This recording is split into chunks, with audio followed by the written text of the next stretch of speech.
Alors, que sont les grands droits et que sont les petits droits? Les grands droits sont habituellement liés à des œuvres qui vont être dramatico-musicales.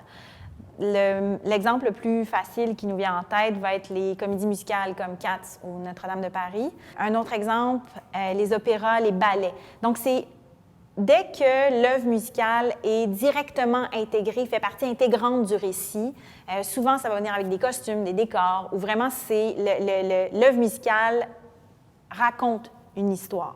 Le petit droit, c'est quand c'est une intégration qui va être non dramatique. Les séries télévisuelles, c'est un super bon exemple, ou des spectacles de musique, tout simplement. Au Canada, la SOCAN représente le petit droit, mais ne représente pas le grand droit. Donc, quand on doit négocier, quand on a un projet dans lequel il y a du grand droit, on ne peut pas aller chercher une licence auprès de la SOCAN, il va falloir négocier avec tous les ayants droit des œuvres pour s'assurer d'avoir toutes les autorisations nécessaires. Donc, en tant que compositeur, s'il y a du grand droit, ça peut jouer sur la négociation que tu vas avoir au niveau de ton cachet, au niveau des redevances.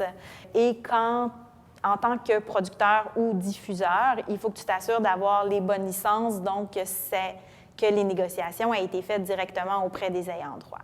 C'est super important de savoir qu'entre le petit droit et le grand droit, il n'y en a pas un qui est plus important que l'autre. C'est juste le nom qui est comme ça, mais le grand droit n'est pas plus important que le petit droit. C'est simplement deux types de droits différents qui vont être administrés, gérés différemment, tout simplement. Donc, on a le grand droit, les œuvres dramatico-musicales, et on a le petit droit.